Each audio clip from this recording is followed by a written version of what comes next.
welcome back to ME300. Today we are talking about entropy. And here you can see I've already written out the definition. It is a thermodynamic quantity representing the unavailability of thermal energy for conservation into mechanical work. Now, what does that mean? Well, the way a lot of people like to think about it is a tendency to disorder.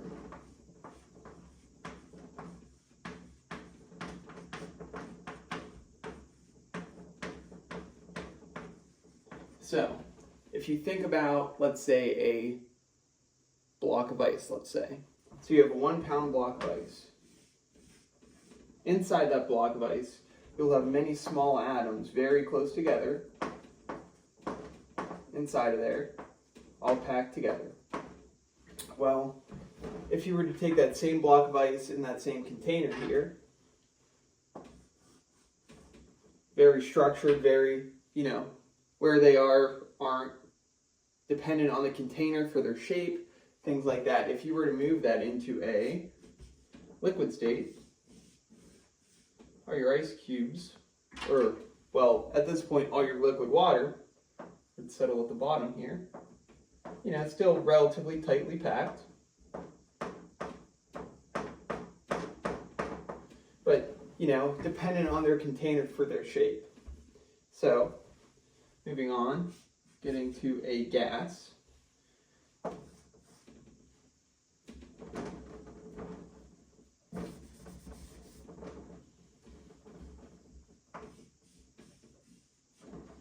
Much more spread out.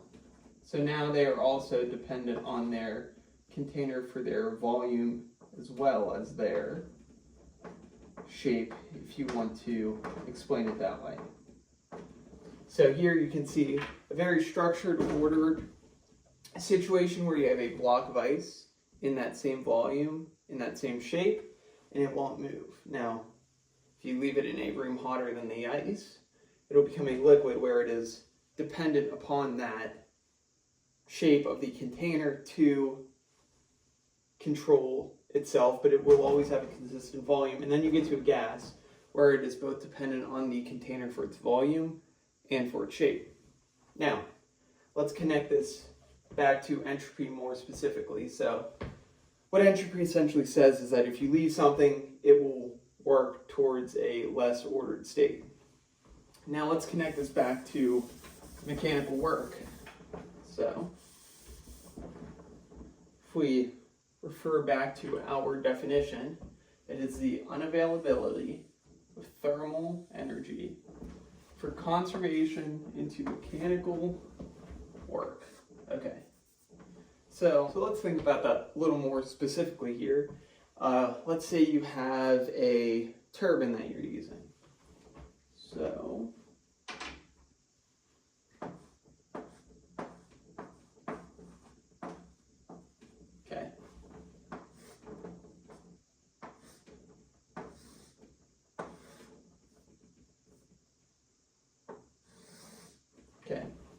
So, your goal for a turbine is to have your working fluid come through and give you some work output through the shaft here. Right? So, let's say, for example, you take water. We will take it both at, let's say infinitely close to 100 degrees C on the low end, which will give you a liquid, and then infinitely close to 100 degrees C as a gas, well, steam here. So essentially, these should have very close thermal energies because they're very close in temperature. Well, if you were to dump water through this turbine, your turbine would spin a little bit because, you're sending something through it, right? But it's not going to spin very quickly because you're just relying on gravity to kind of push the water through and spin the turbine. You might have some expansion of the water through to kind of, help the turbine spin, but you're not going to be getting a whole lot, which is why you look at things like offshore water turbines where they're relying on the tide and things like that to move it, not necessarily the heat of the water. Well, if you were to throw the steam through it, you'd get a much greater speed because your steam's actually pushing through and expanding through it's coming through the turbine, losing energy and turning that into work. So it's going to be much easier to pull energy from a steam to do work than it is to pull energy from a liquid to do work. All right, so now let's look at some equations that may help us define entropy, or help us better understand it and be able to assign numerical values to it.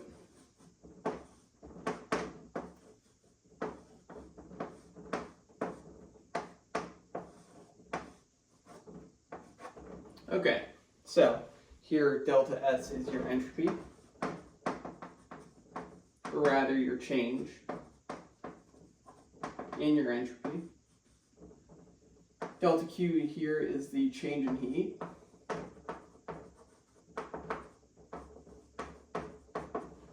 The T here is the temperature at which the change occurs.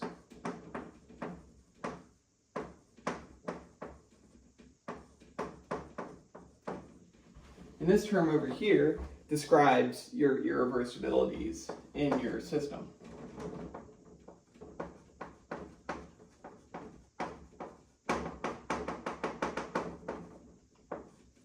So what are some irreversibilities that may happen? Well, for example, it could be things like friction, or maybe not a well-insulated container, things like that, where you would lose things to the atmosphere around you, or your surroundings rather. So let's look at an example here. Let's say you've got a pot on a stove, okay? You have water in that pot, and it is boiling. Ooh, fire. Okay, so here you're adding some amount of Q in an attempt to boil this water, and let's say this water starts boiling off, okay? That temperature will stay constant during that boiling process, which will be your T here, okay? So we have our Q in, which would be our delta Q in this scenario, and then the temperature where it occurs. Now, you will also lose things to the surroundings. So you're going to have some amount of Q out because obviously this is not well insulated. You're losing everything to the atmosphere. Theoretically, if your room was hotter than 212 degrees Fahrenheit, 100 degrees Celsius, you would have some amount of Q in from the outside too, which would also show your non-well insulated container. That should be out. And this is the factor that would describe your irreversibilities here.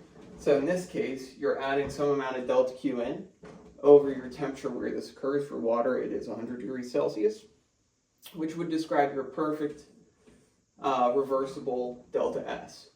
Like I said, you have some amount of Q out, which would be this irreversibilities factor here. This would actually be negative in this instance because you will result in a lower delta S than you were expecting because you lose things to the surroundings. Let's look briefly about how delta Q is defined during a phase change. So delta Q is equal to m dot L. L has different values depending on what's happening. So you have LF, which is L for fusion. This is the, I didn't say this, the latent heat ratio. So, if you think about it, you're adding Q in, let's say while that pot was boiling, you're adding heat in, but you are not gaining any temperature. So there is some amount of heat, and that amount of heat that you're adding is called latent heat. So you have latent heat fusion, which is for a solid to a liquid. You have LV for L vaporization, which is a liquid to a gas. And then you have LS, which is equal to L of sublimation, which of course is a solid to a gas. And these all have different values for the material you're looking at, but it will allow you to create a value for your heat to plug back into your entropy equation.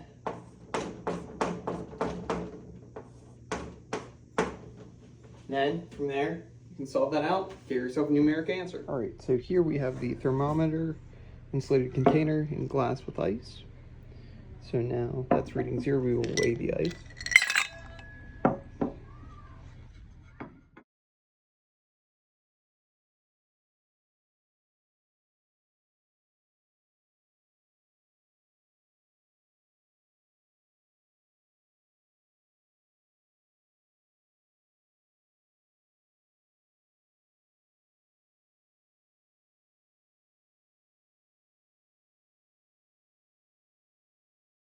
As you can see now, our ice cubes have completely melted while verifying on the thermometer that everything stayed close to 0 Celsius.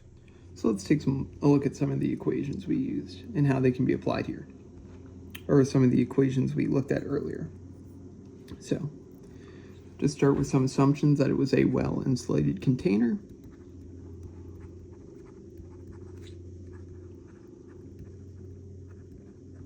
That had no irreversibility, so a reversible process, which in a real experiment like this one may not be entirely true, but this is just to get an understanding of entropy and how it works.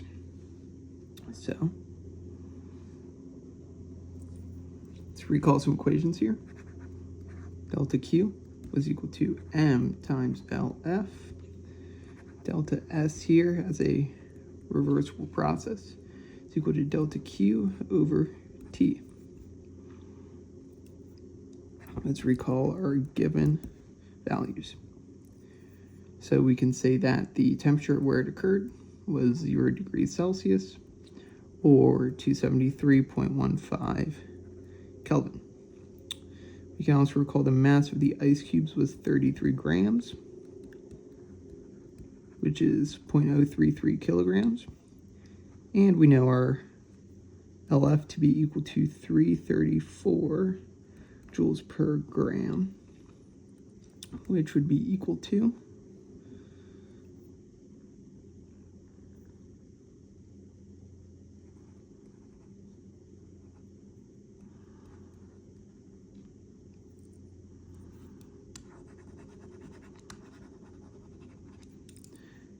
3.34 times 10 to the 5 joules per kilogram. Okay, now let's combine our equations from up here.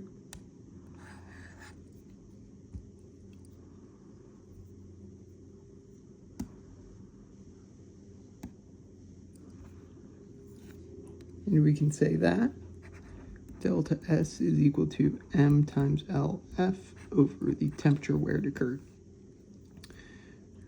Further solving, we can say 0.033 times, let's add some units in there, kg times 3.34 times 10 to the 5 joules per kg over 273.15.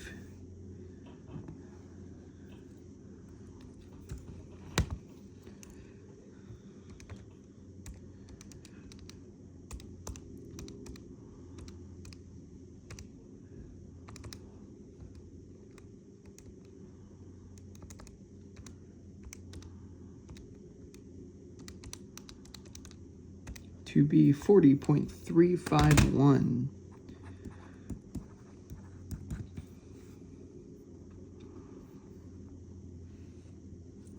So we can say delta S is equal to 40.351 joules per kgK. Sorry. Kg's cancel here. Joules per Kelvin. I hope you were able to understand throughout the process about how entropy works and how and why it is significant to thermodynamics. So thank you for trying the experiment and have a good day.